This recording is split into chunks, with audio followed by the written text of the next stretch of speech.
el Centro Apostólico Altar de Jehová de Eclesía presenta lo mejor del trigo. Conduce Lourdes Bravo de Villar.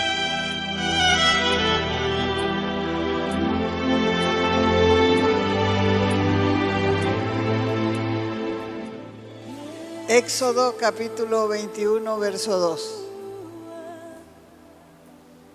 ¿Tienen ya? Si comprare siervo hebreo, 6 años servirá, mas el 7º saldrá libre de balde, gratis. Éxodo 21, verso 5. Dice: y si el siervo dijere, yo amo a mi Señor, a mi mujer y a mis hijos, no saldré libre. Entonces su amo lo llevará ante los jueces y le hará estar junto a la puerta o el poste, y su amo le horadará la oreja con lesna, y será su siervo para siempre. Será su siervo eternamente. La esclavitud que existía entre los antiguos israelitas era algo muy diferente a la esclavitud que ha deshonrado a la humanidad en los tiempos modernos.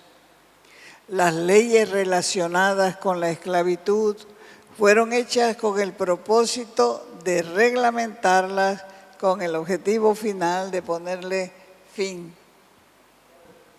Cuando se lee la Escritura, estos textos principalmente, quedamos sorprendidos de ver lo que ocurrió.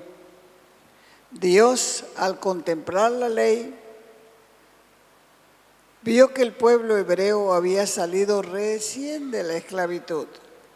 O sea, pensar que un hebreo pudiera comprar a otro hebreo como esclavo, hasta parecía ilógico, absurdo, inconsecuente, porque ellos mismos habían salido de una esclavitud de 430 años. Pero en la palabra de Dios nada está escrito sin sentido, porque dice en 2 de Timoteo, capítulo 3, 16, toda escritura es inspirada, quiere decir es iluminada por Dios y útil para enseñar, para instruir, para educar, para formar, para perfeccionar, para reprender, amonestar, regañar, sermonear, advertir, para corregir, para edificar, para instruir, para educar, para cultivar en justicia. O sea, los que desean aprender las cosas de Dios y asegurarse de lo que dicen, deben conocer las Escrituras, porque las Escrituras son la revelación de Dios para el hombre. La mejor época de aprendizaje es la infancia. Y los que quieren aprender de verdad deben instruirse en las Escrituras. Por eso está registrado: instruye al niño en su camino, y aun cuando fuese viejo, no se apartará de él. Preste atención, usted si es padre de familia, si tiene hijos menores, este mandato es para usted. Porque el niño pequeño necesita 2 tiempos de disciplina. Necesita la disciplina, la constante, y la disciplina puntual. La constante es ese día tras día, y la puntual es confrontar en el momento que el niño hizo algo malo para que aprenda. Porque la reacción primera de un niño es mentir. ¿Por qué hiciste eso? No hice. Y se asusta, pero está mintiendo. Entonces Ahí tiene que entrar la disciplina puntual. Si usted se fija y observa, los políticos andan tras de los jóvenes porque ellos ven en los jóvenes el futuro. Y mirando normalmente ven un futuro incierto y entonces, tanto en la economía, en la moral y en lo general, porque lo que falta en la sociedad son valores. Y ellos, al no obtener resultados en la mayoría de los adultos, entonces buscan a la juventud, porque los adultos solamente ven religiosidad, pero no ven un verdadero cambio. Nuestra visión es que los niños de este ministerio sean instruidos en la palabra, que cada niño que recibe instrucción sea un predicador, para con su propio ejemplo las generaciones futuras puedan ver que ese niño tiene principios, tiene moral, tiene disciplina. ¿Por qué? Porque se crió escuchando la palabra de Dios.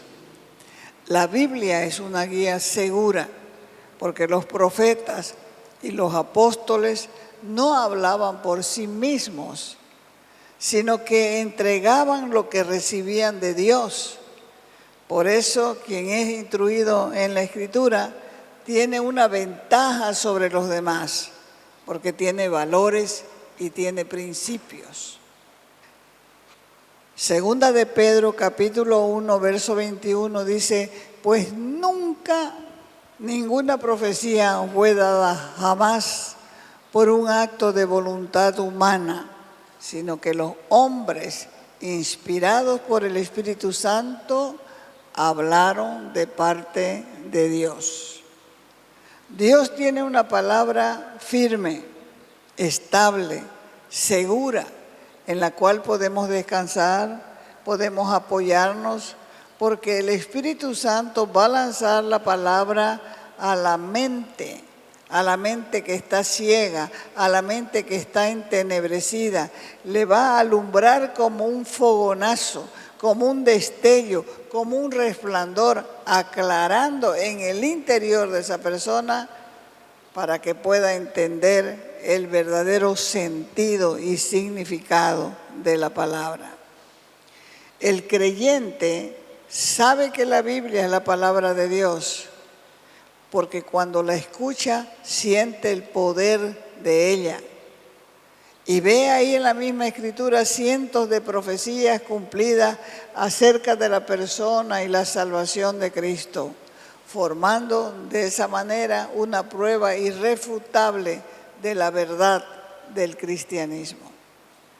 Fue el mismo Espíritu Santo quien inspiró a los hombres santos a hablar, a escribir, para que ellos expresaran claramente lo que daba a conocer, porque estos hombres fueron inspirados por el Espíritu de Dios y por eso es que la palabra es clara y es sencilla. La Biblia es provechosa para todos los propósitos de la vida cristiana y es útil para todos, porque todos necesitamos ser enseñados, todos necesitamos ser corregidos y también reprendidos. Es útil también para sacarle provecho en cada asunto especial. Y es útil porque la fe en nuestro Señor Jesucristo nos trae paz. Por eso es que el bien más grande que podemos hacer a nuestros hijos es cultivarles el deseo de leer la palabra de Dios. Mientras más temprano, mejor. Es decir, tras que ellos aprendan a leer, mejor. Porque el mismo que la inspiró, la aclara. El mismo que la aclara, la enseña. ¿Y quién la inspiró, la Escritura? Tiene que saber. ¿Quién la inspiró? El Espíritu Santo. ¿Quién inspiró la Escritura? Tiene que saberlo. Porque si no, usted con el correr del tiempo y con tantas cosas que escucha en el mundo, usted va a pensar que es palabra de hombre. Pero la Biblia no es palabra de hombre, es palabra de Dios porque fue inspirada por el Espíritu Santo. Volvamos a Éxodo capítulo 21, verso 2. Si comprares siervo hebreo, 6 años servirá, mas el 7º, ese siervo saldrá libre de balde, ese siervo saldrá libre gratis. El verso 5, y si el siervo dijere, yo amo a mi Señor, amo a mi mujer, amo a mis hijos, no voy a salir libre, entonces el amo llevará ante los jueces al siervo, lo hará para pararse en el poste de la puerta y su amo horadará la oreja con lesna, pero su siervo quedará en la casa para siempre. En estos textos con los que empezamos, describen 2 tipos de esclavos o 2 formas de esclavitud. Una es la esclavitud obligada. Es una institución por lo cual el esclavo es propiedad de otra persona, en este caso es propiedad de su amo, porque era comprado por dinero para producir, para trabajar, porque el esclavo era una fuerza productiva y su origen era muy antiguo y proviene de aprovechar a los cautivos de guerra como la mano de obra gratuita. Recuerdan que entraron invitados Jacob y sus hijos a Egipto y luego fueron esclavizados durante 430 años. Tuvieron que hacer ladrillos para todas esas construcciones que quedan en pie todavía en Egipto.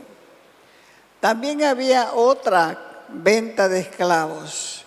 Y en esa otra venta de esclavos encontramos a José, que fue vendido por sus hermanos a unos comerciantes ismaelitas que estaban viajando a Egipto. Y ya en Egipto fue llevado al lugar de la venta de esclavos y fue revendido. Y ahí fue que lo compró Potifar, el jefe de la guardia de Faraón de Egipto. De esa manera, por la compra, el esclavo se hacía deudor del comprador y el comprador se convertía en su amo, en su patrón. La otra esclavitud era voluntaria. Esa es una situación o una condición social en que una persona se somete libremente a la voluntad o al dominio de otro. Una persona podría venderse a sí misma también por insolvencia. No tenía con qué vivir, no tenía cómo mantener a su familia y se vendía a sí mismo por insolvencia económica. Pero al final de los 6 años tenía que salir libre. Algunos rehusaban la libertad y preferían continuar sirviendo a sus amos, pero la ley exigía que en estos casos debía tratarse ante los jueces. Así que una vez comunicado su deseo del esclavo de quedarse en la casa, porque en la casa le habían dado mujer, en la casa había tenido la mujer hijos, entonces ahí tenía comida, tenía todo, y no quería salir. Entonces se lo llevaba a los jueces, se apoyaba la oreja del esclavo en la puerta, en el dintel de la puerta, y se horadaba la oreja. Esto era por si el esclavo posteriormente se desanimaba de ser un esclavo de oreja horadada y podía irse libre como correspondía. Pero si él ya había aceptado someterse a la dolorosa ceremonia y lo declaraba ante los jueces que él quería quedarse como esclavo, era un acto de su voluntad, entonces permanecía para siempre como esclavo del amo que eligió durante todo el resto de su vida. La Escritura dice que nosotros somos esclavos ¿de quién?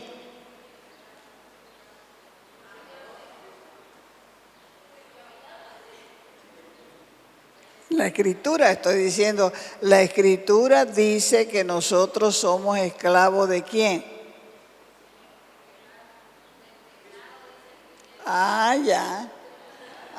Ya, eso es diferente. La Escritura dice que nosotros éramos esclavos del pecado, pero Jesús nos compró con sangre. Con su sangre preciosa nos sacó de la esclavitud del pecado para que podamos servirle a Él. Pero lo que pasa es que los creyentes no entienden lo que significa ser esclavo del Señor. Los hombres por naturaleza son esclavos del pecado. Y algunos son esclavos del pecado más notorio, como es el alcohol, la droga, la lujuria, la avaricia, la pereza. Pero generalmente hay momentos en la vida de los hombres que tienen la ley obligada del esclavo hebreo. La persona puede ser libre si quiere. Deuteronomio, libro de Deuteronomio, capítulo 15, versos del 13 adelante. Está hablando del mismo esclavo. Cuando le dejares o lo dejes ir libre, no lo vas a enviar con las manos vacías. Lo vas a abastecer, vas a proveer, vas a facilitarse generosamente de tu rebaño, de tu era, de tu lagar, le darás conforme te haya bendecido el Señor tu Dios. Y te acordarás que fuiste esclavo en la tierra de Egipto y que el Señor te redimió, te libró, por eso te ordenó, te mandó esto que dice Deuteronomio 15, del 13 al 15. El año de liberación testificaba la gracia del Evangelio, en la cual se proclama el año aceptable, el año aprobado del Señor, y por el cual alcanzamos la remisión, el perdón, el indulto de nuestras deudas con Dios y el perdón de nuestros pecados. Ahora, la ley es espiritual. La ley pone limitaciones, reserva los pensamientos del corazón. Ahora, nos equivocamos si creemos que hay pensamientos libres del conocimiento y del control de Dios. Dios conoce todos nuestros pensamientos. Por eso les digo, no se atrevan a guardar, a esconder sus pecados, porque Él conoce nuestros pensamientos, todo lo sabe. Y cuando Él nos llama, está esperando que nosotros seamos lo suficientemente honestos para confesar nuestros pecados. Es el corazón verdaderamente perverso el que produce, causa o provoca o promueve o origina malos pensamientos, pensamientos de mezquindad, pensamientos de egoísmo.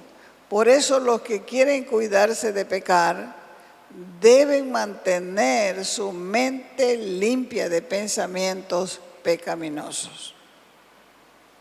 Cuando una persona quiere pecar, comienza a pensar en el pecado que quiere hacer.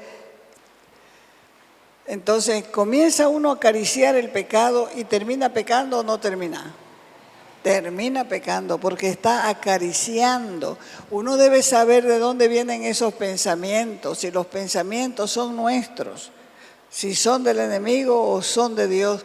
Cada pensamiento que aterriza en nuestra mente, nosotros tenemos que analizarlo.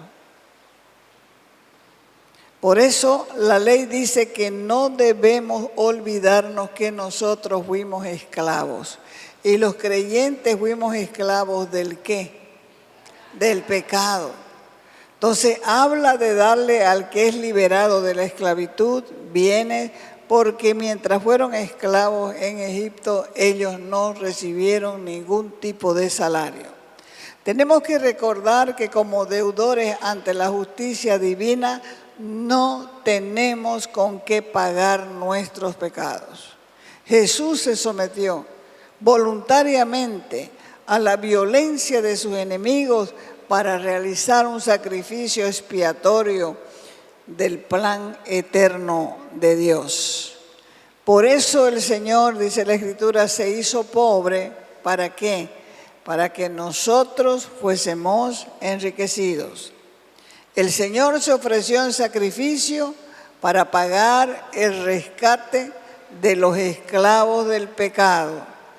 El pago fue aceptado y por eso nos dejó en libertad. Cuando el Evangelio es predicado, se proclama también el año agradable del Señor, es decir, el año de la remisión, el año del perdón, el año del indulto de nuestras deudas, para que nosotros sepamos que hemos sido liberados en nuestra alma y tengamos reposo. Y cuando prevalezcan la fe en Cristo y el amor en Él, entonces vamos a poder triunfar sobre el egoísmo, sobre la maldad del mundo, porque la palabra va a iluminar. Van a salir excusas de nuestra mente pecaminosa, pero Dios va a hacer que nosotros tengamos la palabra para beneficiarnos con sus bendiciones. Y eso va a suceder cuando tomemos conciencia de nuestro deber para con nuestro amo. El viejo hombre interior nuestro, antes de venir a la fe, estaba viciado, maloliente, fétido, nauseabundo. Eso quiere decir que hiede. Por eso es que nos manda a quitarnos el mal olor del pecado y vestirnos del nuevo hombre creado en justicia y santidad de la verdad. Lo triste de todo esto es que no siempre somos conscientes de las acciones de nuestro viejo hombre. Por eso, una vez que el Espíritu Santo nos hace conscientes de su mover, nosotros debemos recordar que nuestro viejo hombre ya fue crucificado con Cristo. Eso quiere decir que nuestro viejo hombre también fue colgado con Jesús, fue clavado en la cruz.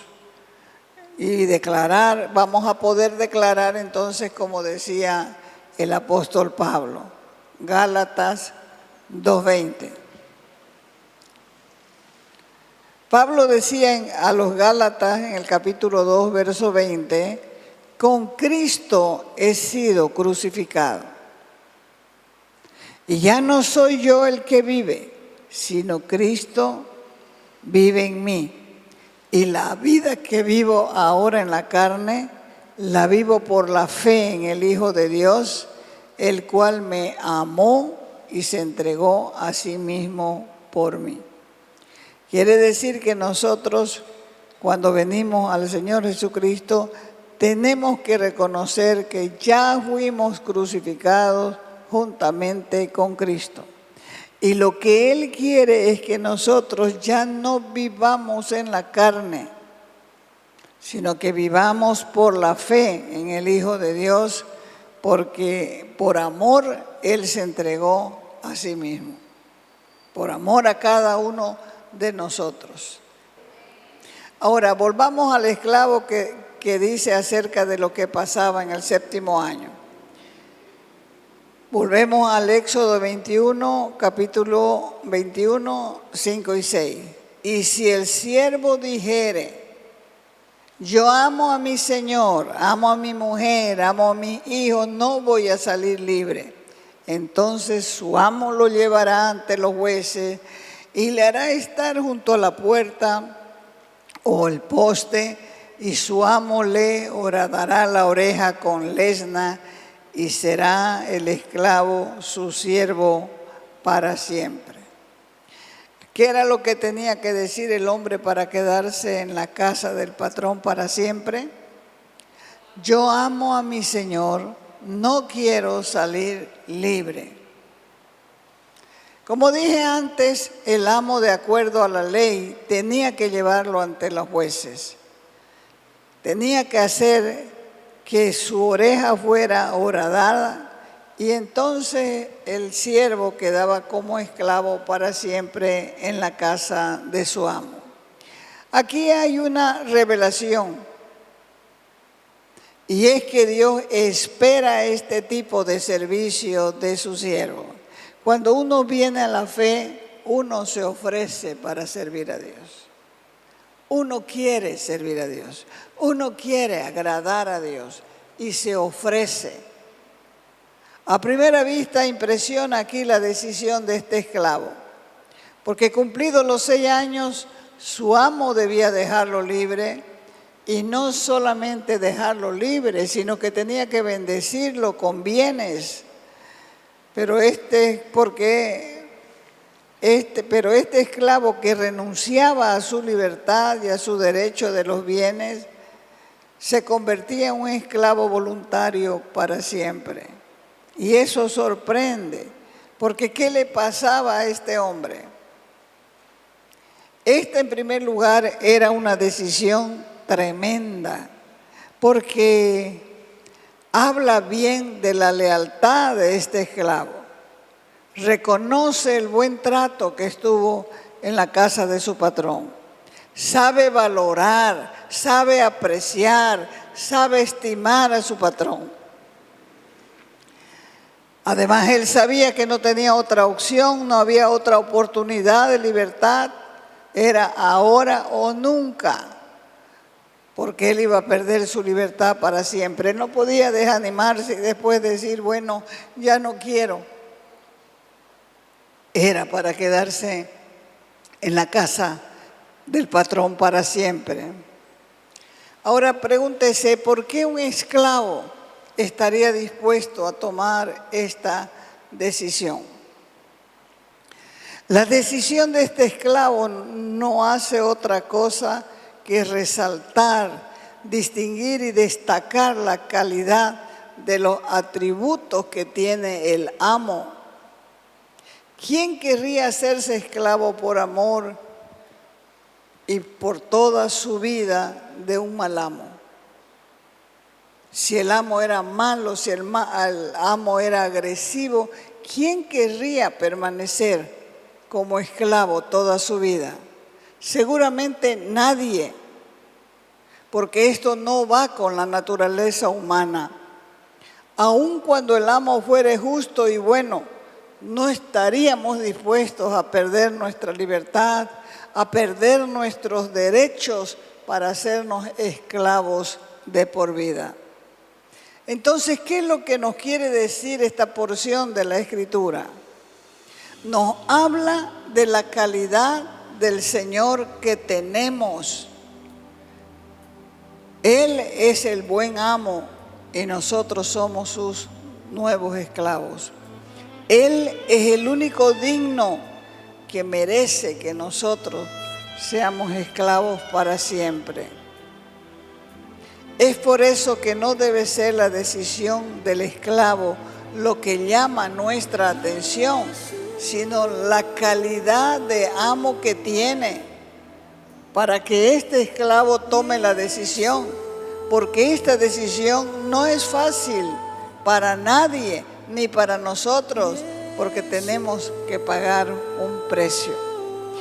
En esta figura del esclavo está escondida la cruz que el discípulo tiene que tomar para seguir a su Señor. Todo aquel que ha descubierto la calidad de amo que tiene, lo pierde todo por él y puede llevar esta marca, porque la puerta o el poste de madera tipifica la cruz y la oreja horadada tipifica nuestro yo y nuestra carne crucificada. Te invitamos a nuestras reuniones los días viernes y sábado a las 6 de la tarde, los domingos a las 10 de la mañana y a las 6 de la tarde. Calle Nicolás Suárez, esquina Félix Pinto.